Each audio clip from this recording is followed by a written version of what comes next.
guys, my name is Michael. I'm here in front of the WEP Opening 2020. It's an absolutely cool event. There's a lot going on. Personalized medicine is the topic. So come by, have a look, and learn some stuff. Salam alaikum. Welcome to WEP. You are in for a treat.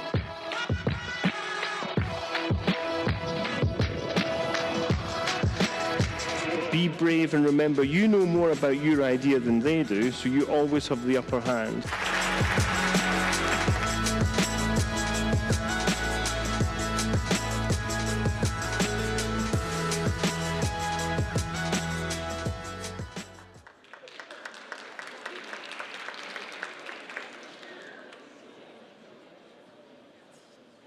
Okay, hello everyone. First of all, let me thank the WEP team, Gilmar, everybody, all your team, for the nice video. You'll see highlights of every day. The WEP team will put it together. And for now, I have a treat for everybody who wanted to stay later in the day and come to attend to this great talk. It's a pleasure to present Professor Andre Nel from UCLA. I know Andre personally because I spent time at UCLA as a young graduate student. And what I can tell, well, he told me to be very short, and I know a lot of stories, so I'm just going to say one thing. Andre Nel is one of the people who helps students and everybody who needs to learn very passionately. He's very passionate about the science. He's not just a scientist publishing papers left and right. He's not only the editor of ACS Nano, working constantly with graduate students, but also he's a medical doctor. And so he will give us the perspective of personalized medicine from a clinical point of view. Lastly, he is probably one of the few people in the US that the EPA would entrust $48 million to study the effect of nanoparticles on patients or human beings with asthma and any other respiratory diseases. So we don't think about this, but nanoparticles you cannot see, and you don't know what you're breathing. This person actually had a center for 10 years to study this phenomenon, and I'm hoping he would maybe report shortly about it today. I should have told you that we needed more of it. Andre Nel is the best person to actually spend your Monday afternoon with, so I hope you enjoy his lecture as much as I will surely do. Please let us welcome Andre Nel. Thank you so much for those kind words. Thank you very much. Thank you for the invitation and for the excellent arrangements. So I'm going to give a talk about what we do with nanoparticles in the field of immunotherapy, and will base my talk on the finding that nanoparticles interact with the immune system, and that the interaction can be engineered to avoid or to specifically interact with the immune system, because nanoparticles, similar to bacteria and viruses, often interact with antigen-presenting cells in the body. The particles or nanomaterials can exhibit a number of physical-chemical characteristics such as shape, size, elasticity, ligand density, that determines that interaction, for instance, with antigen-presenting cells in what is known as nano-associated molecular patterns, and this is very similar to also the concept of pattern recognition of bacteria. So as such, nanomaterials can then be used in two deliberate ways.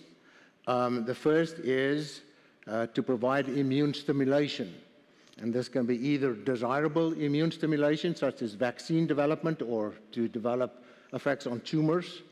In an undesirable fashion, nanoparticles can excite, because of interactions with the immune system, inflammation, and even serious allergic reactions. And that was also then the basis of some of the nano safety studies that Naveen just referred to. The opposite end is that nanoparticles can be used for immune suppression, where desirable use could be to treat inflammatory disorders and autoimmune disease or prevent allergic responses, or it could also be undesirable, and that is that it could lower the body's response to infected and cancerous cells. For the purposes of today's talk, I have therefore sort of outlined a yin-yang in which on the left-hand side I will talk to you about the use of nanoparticles to provide stimulation in the heterogeneous cancer landscapes, and to focus on the fact that nanoparticles can be used to meander this newly discovered series of different immune-related response patterns in cancers, which can vary from an immune desert, which requires that immune system to be woken up, to fully inflamed. That's the place where checkpoint inhibitors work, and then a whole panoply of events in between where you can get the immune system activated, but the cells don't get into the right place. On the side of the immune suppression, the theme that I will be talking to you will be about tolerogenic nanoparticles, which select antigen-presenting cells in the liver, which have as a major effect the induction of suppressor or regulatory T cells to control allergic and serious inflammatory disorders. So let me begin by saying that the cancer immunity cycle, very well described, but this for those of you who are not immunologists, begin by saying, the cancer cell, when it dies, releases antigens, which are taken up by antigen-presenting dendritic cells and other cell types, where the activation and antigen presentation takes place to activate T cells. These T cells traffic back to the tumor. They need to enter the tumor and infiltrate to the place of the cancer cells, and sometimes they don't in that immune-depleted landscape. And then ultimately they recognize the cancer cell and they kill the cancer cell. And the area that I will be focusing on is the use of nanomaterials to interact with antigen-presenting cells and antigen presentation. What few people expected in this cycle was the dramatic finding, approximately now 5 years ago, where once you had gone through the whole cycle and you had activated T cells, those T cells could kill a cancer cell if they had two stimuli that were provided to them. I'll call them in brief signal 1 and signal 2. And what was surprising is that signal 1 and signal 2 also leads to the expression of an alternative receptor that 2 or 3 days later come in and it kicks out signal 2 and it turns the T cell off. And in many cancers, that actually became a dominant mechanism so that failure of immunotherapy occurred right here at this step. And then the entree of checkpoint blocking antibodies, which blocks that inhibitory receptor, it is inhibiting the inhibitor to turn the immune system on. And this, of course, had a massive effect in the space of immuno-oncology, where for many cancers, we could see response rate up to 20% with the use of checkpoint blocking antibodies. And very quickly, the pace stepped up, because what people then said, okay, so if we can achieve 20%, why can we not move up the response rate and get to 50%, or also tumors that don't respond, turn them on? And it all hinged then on the fact that the T cells in the unactivated state, if you provide checkpoint antibodies here, won't help, but if there's a high infiltration of T cells, that's the place where checkpoint antibodies will work. So the quest then became to turn cold tumors hot, and what we will then call activating the activator is to do that with vaccines and adjuvants. And of course, nanoparticles and nanomedicine made entrees into all of these places: vaccine, delivery, adjuvants, etc. What I'm going to show you are our attempts to make use of an endogenous vaccination, where we improve antigen presentation by the use of chemotherapeutic agents specific chemotherapeutic agents such as anthracycline, paclitaxel, mitoxantrone, etc. This sequence of events, which has been well described by Dr. Kromer and Zitvogel, introduces the concept then that chemotherapy can actually induce chemoimmunotherapy. Most death of cancer cells are due to apoptosis and necrosis, but then Kromer and colleagues also found that there is a form of cell death where the cell dies like apoptosis but is immunogenic, and this is also known as immunogenic cell death. The components of this is that these cells die by expressing on their cell surface calreticulin, which provides an eat me signal to the immune system, so the antigen-presenting cells want to take up the cancer cell, and it also releases two adjuvants. HMGB1 is a nuclear protein, ATP, which acts as adjuvants that activate the immune system. And the possibility that this actually can be used therapeutically came from work in, for instance, breast cancer, where treatment of breast cancer patients with different types of chemotherapeutic agents, coupled with anti-PD-1, showed that in many outcome survival studies, an antibiotic, a chemotherapeutic agent such as doxorubicin could lead to increased survival outcome. So just quickly, how does immunogenic cell death work? Well, if you have the chemo agent, it induces immunogenic cell death. It releases CRT, eat me signal, taken up by the local antigen-presenting cell. At the same time, the cell death also releases ATP, HMGB1, which allows the immature antigen-presenting cell to undergo maturation, and where maturation has occurred, to recruit naive T cells to activate them, turn them into cytotoxic T cells, which can attack the primary tumor site as well as metastatic sites. Now, of course, everything in nature is not that uncomplicated, so once you have the activated T cell, of course, this blue cloud of immune suppression hangs over it. So you want to wake up the immune system, but you also want to do something about the immune suppression, and that requires various different interventions, one of which, of course, is the checkpoint antibodies, but I will also introduce you to other pathways such as immunometabolic pathway and T-cell escape mechanisms. So there are three good reasons then to consider nano-enabled drug therapy for chemoimmunotherapy. And the first is that you can more effectively deliver cancer drugs in a reproducible fashion if you make use of a nanocarrier. I'm going to come back to this concept of an EPR effect. You probably heard that nanoparticles enter tumors because of leaky blood vessels. In fact, I'll show you today that probably that's not true and that the major pathway is transcytosis. The ineffective entry of doxorubicin into a breast cancer site been shown in human studies to be majorly improved by using Doxil, which is an doxorubicin liposome. A second major reason, and I also show you here Doxil results, is that you can reduce toxicity. That for the chemotherapeutic agent, and in this case, showing you reduction in cardiotoxicity by doxorubicin, by Doxil. And a third major reason for using nanoparticles is synergy, that you can combine drugs. So if you want to give a stimulus to do ICD, plus you want to interfere in those bystander pathways, then a nanoparticle is the way to go.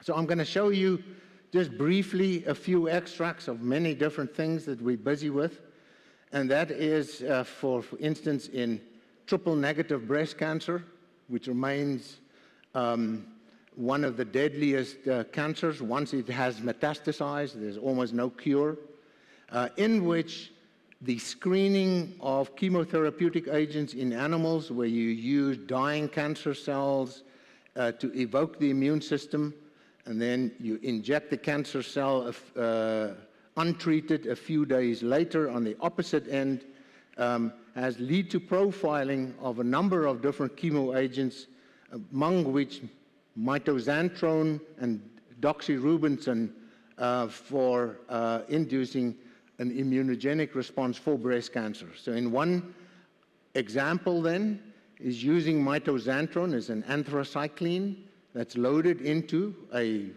classical liposome by importing it with a citrate proton gradient to precipitate. This shows the cryo-EM of the liposome treatment. Then in a triple-negative breast cancer variant, the 4T1 model in mice demonstrated that the mitoxantrone was quite effective if delivered as a liposomal formulation in stemming tumor growth, along with activation of calreticulin expression, HMGB1 expression, as well as an increase in the number of cytotoxic T cells. In this particular experiment, doxorubicin was not as effective either in the free or the encapsulated form. So, can we further improve the result of an ICD stimulus? Well, as soon as you introduce the ICD stimulus, you make cytotoxic T cells and they secrete the cytokine interferon gamma. Interferon gamma immediately turns on two suppressor pathways. The one is a pathway that is driven by an enzyme called indolamine 2,3-deoxygenase. It's also known in short for IDO1. And it also induces PD-1 ligand expression to bring in the PD-1 pathway. So here, ICD response, but two immediate counter responses. And so let us first look at the counter response of IDO1. This particular enzyme breaks down tryptophan, converts it into kenirinin. The tryptophan deficiency and the kenirinin access through a number of pathways that I will not discuss turns off T cells and increases influx of regulatory T cells. And so the quest then becomes, can you develop a liposome in which you make use of, say, mitoxantrone loading or loading of other agents, including through that proton gradient, where you can incorporate it, and then put in the same liposome in its membrane a lipid drug form in which an IDO inhibitor, for instance, indoximod, but there are also other possibilities, are conjugated to a lipid, such as a cholesterol or a phospholipid, to give an esterase cleavable linkage so that you now have a dual delivery liposome. And what postdoctoral fellow Casey May did effectively was then to develop a prodrug by conjugating indoximod to cholesterol and then parking out the prodrug into the liposomal membrane with remote import of citric acid. And this here shows the cryo-EM of the drug precipitate. When used now in the triple-negative breast cancer model, the liposomal mitoxantrone, again, was quite effective. In the presence of the indoximod, the response was further improved, close to baseline, but the response here was not statistically significant. If, on the other hand, and I'm going to come back later on, we take a colon cancer model. In a colon cancer model, not only was the mitoxantrone also highly effective, but in this case there was a highly statistical significant improvement if combined with the IDO inhibitor. And so the story then becomes that you can then take a cancer such as triple-negative breast cancer, where a minority of patients respond because they have an immune desert, and it required that the response be inflamed. This is what ICD can do. And once you achieve this stage, you can now intervene with IDO inhibitors, PD-1 inhibitors. There's also a subset of people, even after you've activated the immune system, which through the effect of the stroma in the cancer puts a barrier to the influx of T cells. And this barrier is controlled by a number of chemokines that operate on a receptor known as CCXCR4. And so I'm not going to show you all the studies, except to say the import of CCR4 inhibitors by remote import or pro-drug design can be effectively achieved. And just to show you one example from not our work, but the studies of Fig et al., this is a pancreas cancer model. What you see here are the pancreas cancer cells in green, that's cytokeratin. Very little T cells are present in red. But if treated with one of these CCR4 inhibitors, there's a highly efficient influx then of cytotoxic T cells and a shrinking in tumor size. So I'm going to slightly deviate here at this moment in time, since I'm talking about pancreas cancer, to tell you about some studies in pancreas cancer for which we developed a new nanocarrier. Now, this one is not a liposome, but it is what we call a silicosome. And the reason for doing so is that a liposome have been marketed on the market for pancreas cancer, but have received a black box warning in that although there is efficacy, it is leaks and it leads to drug toxicity. Moreover, pancreas cancer has anything but a leaky blood vessel system. In fact, it has a very dense packaging of parasites that prevent blood entry of nanoparticles. And so what Jiansheng then aimed is to say, listen, can we develop an improved version of liposomes?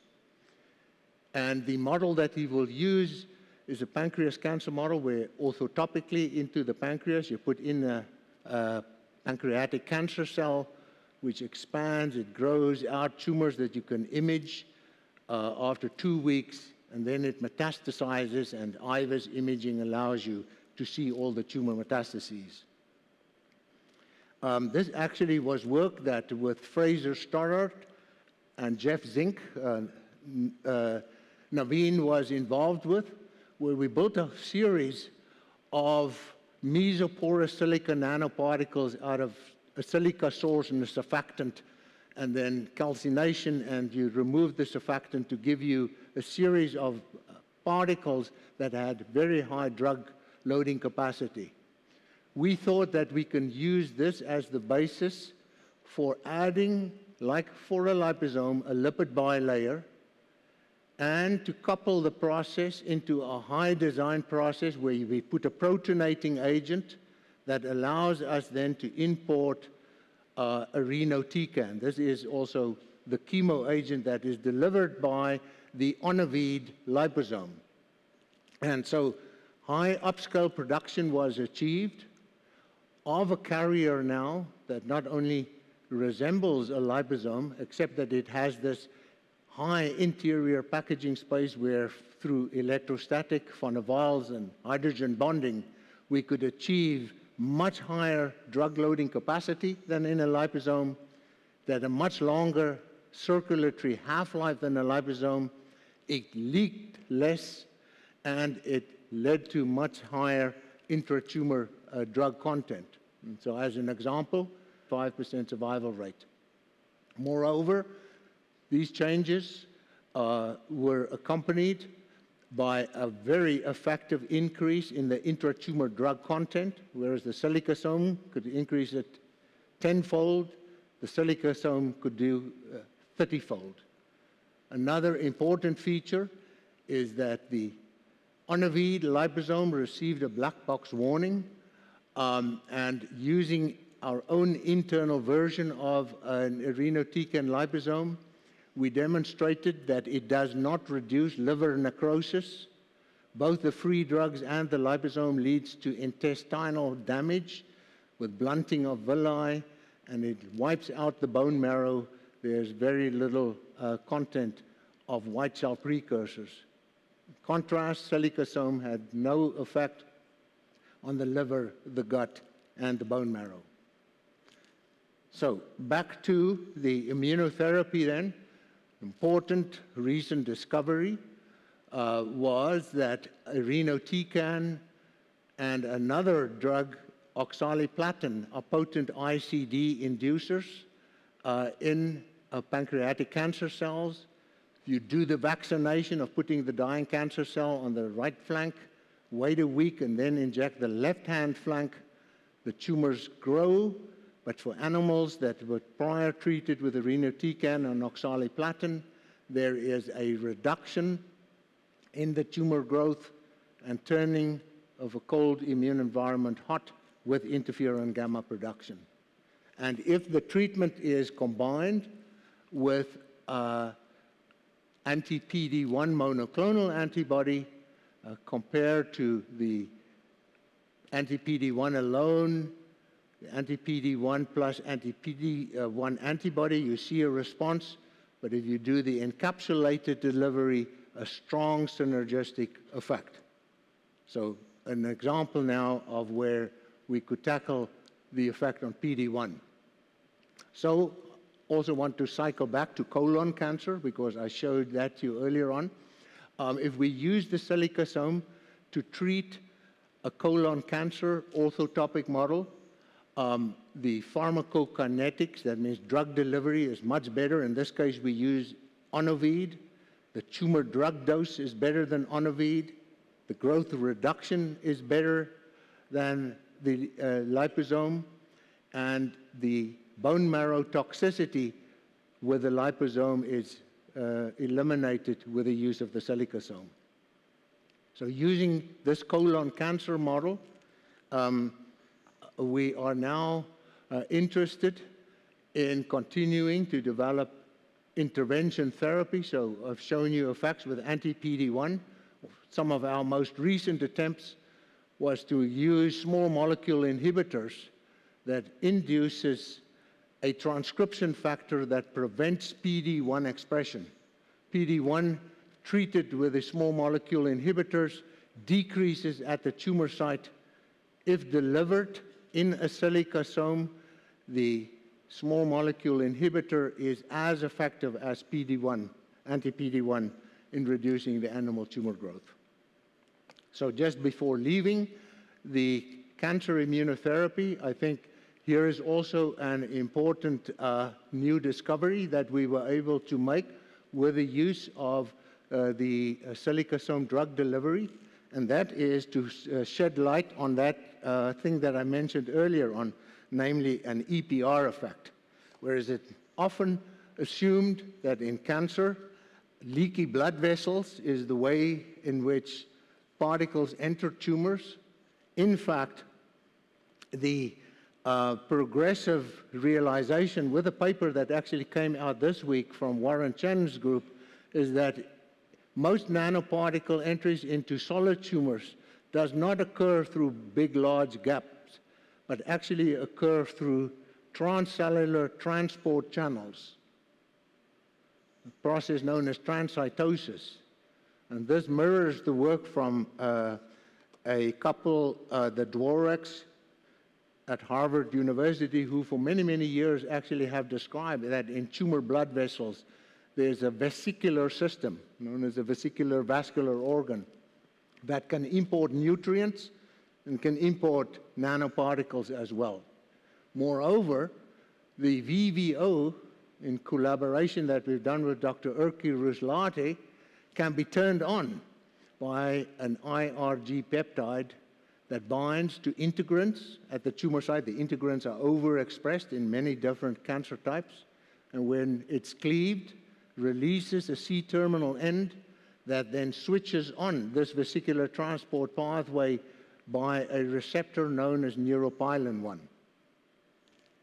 And so transcytosis was proven by Zhan Sheng, one of our postdocs, in the pancreatic cancer model, where he developed a silicosome which had a gold core, so you could actually image it, and then in detailed analysis could show the presence of vesicles that transport nanoparticles from the vessel lumen all the way into the tumor interstitium and into tumor cells.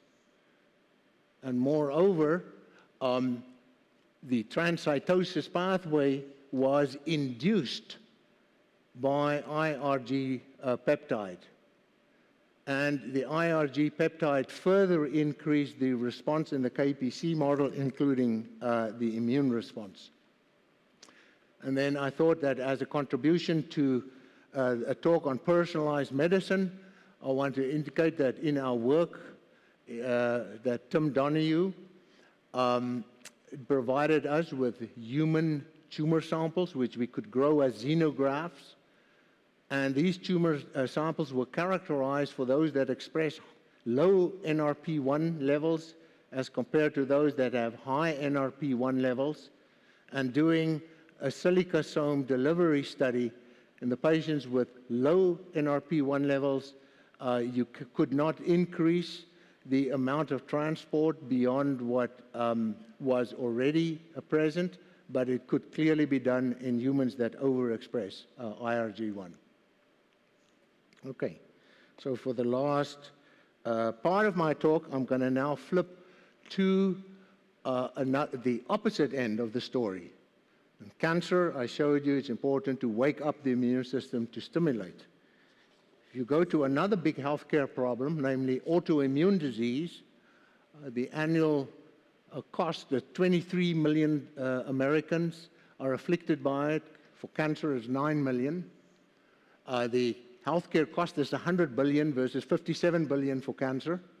And yet, if you look at our funding from the NIH, the funding for autoimmune disease is about 600 million per year, and the funding for cancer is 6.1 billion. And so there's an urgent need to do something about autoimmune and serious allergic disorders, including the current food allergy epidemic that afflicts many young children. And so the classical approach to autoimmune disease was immune suppressive therapy, anti-inflammatory drugs, and what I'm going to talk to you about then is a new way forward, namely immune tolerance induction, where we make use of nanoparticles to switch off certain parts of the immune system. And in terms of the immune tolerance induction, is inducing unresponsiveness to an antigen by regulatory T cells. And what I mean by regulatory T cells, this is a cell type, if we say that if two Tregs walk into a room, everything immediately goes quiet.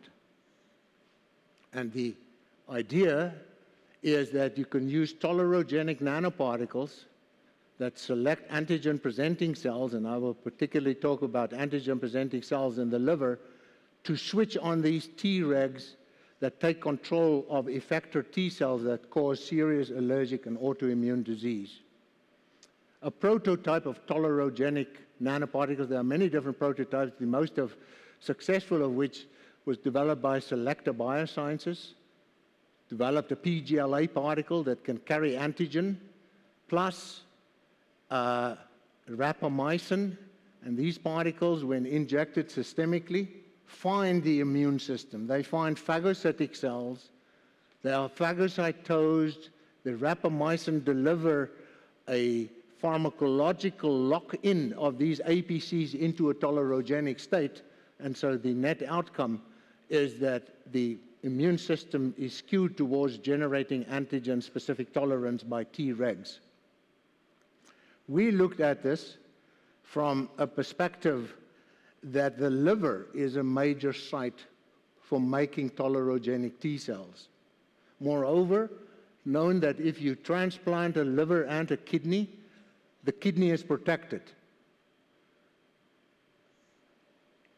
The microanatomy of the system that I'm going to describe to you is that the liver, from its portal tract to its central veins, contains a whole series of antigen-presenting cells, of which two, in particular, Kupffer cells and liver sinusoidal endothelial cells, specialize as tolerogenic APC.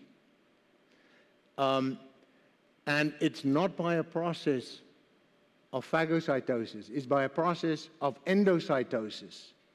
And the endocytosis is if you then have a nanoparticle that can be endocytosed by an LSAC, we reasoned, we could bring in an antigen and see if we can do tolerization. There are a number of endocytic markers on the surface of the LSAC, such as stabilin-1, which is shown here is expressed along the liver sinusoids. And the LSAC, in this case, antigen-presenting cell, which when it presents its antigen to a naive T cell, there's a lot of production of TGF-beta, IL-10, PD-1 plays a role here to induce a regulatory T cell instead of a cytotoxic T cell or a pro-inflammatory T cell. So having those two principles, namely receptor-mediated endocytosis by a vesicle system that's around 200 nanometer, and surface ligation, Chi Lu in the lab developed a series of nanoparticles, polylactic glycolic acid, of PLGA for short, that delivers of albumin. Now, of albumin, I'm going to tell you now, is a strong allergen in a mouse. And if you introduce it via inhalation in a mouse, the mouse develops the equivalent of asthma. So Chi constructed particles in around the 200 nanometer size range that incorporated OVA.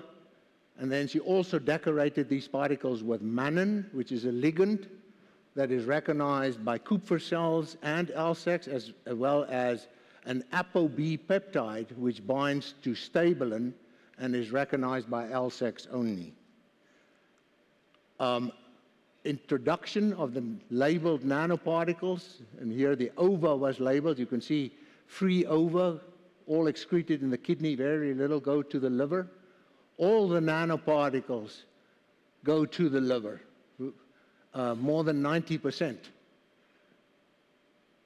In addition, if you do confocal microscopy to characterize where those particles localized, the nanoparticle that is non-decorated have a co-localized index of 0.2, but if you add mannan, this goes up to 0.4, and it goes up to 0.6 if you do the LSAC-specific ligand.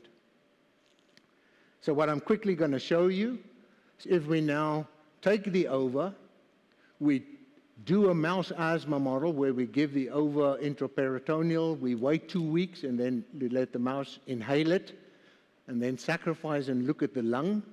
And what these animals develop is a very strong immune response with eosinophils. It's also known as a Th2-mediated immune response due to the production of IL-4, 5, and 13. And then we ask the question, well, what will happen now if we pre-treat with our particles? Will it affect the existence of tolerogenic T cells that do control T helper 2 eosinophil inflammation in the lung? And cut through a long story, if you use nanoparticles without OVA, the animals develop a very strong inflammatory response with eosinophils, i.e. there's no effect. If you use an empty a nanoparticle delivering OVA only, there's already a good response because size-wise, a lot of these particles do go to the tolerogenic APC. Mannose even reduces it further, and the lung is clean in mice treated with the ApoB liganded particles. The same goes for the T helper 2 cytokines. IL-4 and IL-5 becomes highly statistically decreased with the ApoB liganded particles. No effect on a T helper 1 cytokine, interferon gamma. Big increase in the production of TGF-beta, one of those tolerogenic cytokines, especially with the ApoB liganded particles that find the LSACs. If you now look in the same lung tissue where we see the TGF-beta production for the presence of the Tregs. The nanoparticle OVA alone will induce an increase. Mannan will increase, but a big increase occurs with the ApoB ligand. So what I've shown you in brief then is a tolerogenic system where a nanoparticle that homes in on liver antigen-presenting cells, the LSACs, induces FOXP3 T cells that can turn off immune responses systemically. In a quick experiment, we ask, you sensitize the animal first. That means you give the animal the potential to get asthma, and then you come back and you do post-treatment. Will this still work? And the answer is the strong immune inflammation is eradicated by the use of liganded particles that is injected. The OVA is, in mice, has been well studied. It's not only the protein, but specific little pieces, epitopes, in those antigens that drive immune responses. And in mice, they've characterized peptides that are presented by MHC2. Sorry for the technicality. This is what switches on the allergic inflammation response, and then you have peptides that switch on other types of immune responses known as OT1. And making a system then of nanoparticles where we put in OT1 and OT2 in the nanoparticles, the strong inflammation by over-inhalation again is suppressed in the presence of whole OVA plus ApoB on the surface of the particle, strongly suppressed by the OT2 peptide, but not by the OT1 peptide. So the epitope specificity of this then is what we are focusing on then as one of our clinical projects for making tolerogenic nanoparticles to prevent peanut allergy and anaphylaxis. Moreover, the presence of recognized autoantigens in the case of a whole series of autoimmune disease processes allows us now to take a look at using these peptides to treat autoimmune disease, and some of our first attempts is to see if we can treat type 1 diabetes, lupus, and rheumatoid arthritis.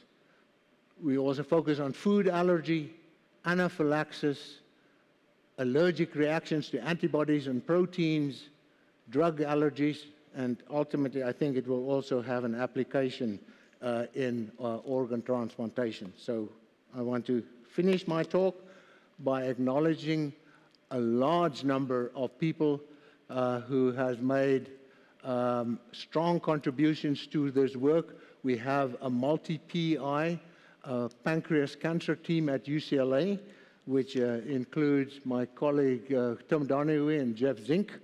A lot of the work on the silicosome was done by Assistant Professor Wan Meng.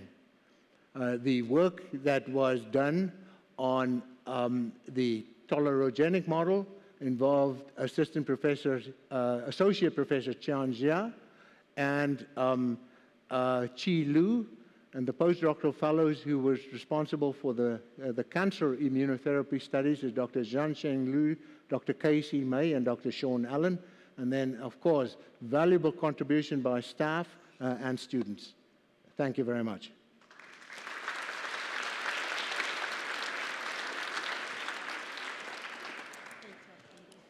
Thank you. So we're going to take a quick question if you know, if you can get the lights. Yes, thank you.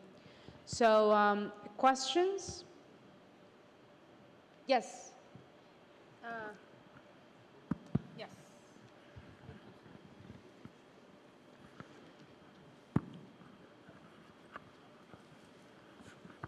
Hi. So my question is, have clinical trials been conducted? How far is it, or how near is it to actual commercialization on humans? So how close is it to actual commercialization? Oh, okay. So the At the moment, the silicosome is part of a startup company that is preparing for an IND from the FDA and for pancreas chemotherapy. The particles for the use of treatment of immunotherapy have just been licensed to a new startup company called NAMI Therapeutics. And then a third attempt at licensing is going to be involved for the treatment of autoimmune disease. So to answer the question straight, we have done no clinical studies as yet. The platforms have been prepared for the point where they're ready for launching in the clinic. And I hope that in future we can report success on those results. Thank you very much. Other questions? Yes, Leaf.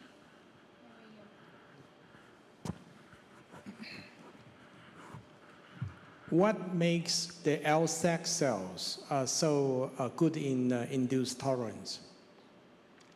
Well, probably evolution to begin with, in that the liver sinusoidal surface, which is a huge area, is bombarded with a huge load of antigens that come from the gut.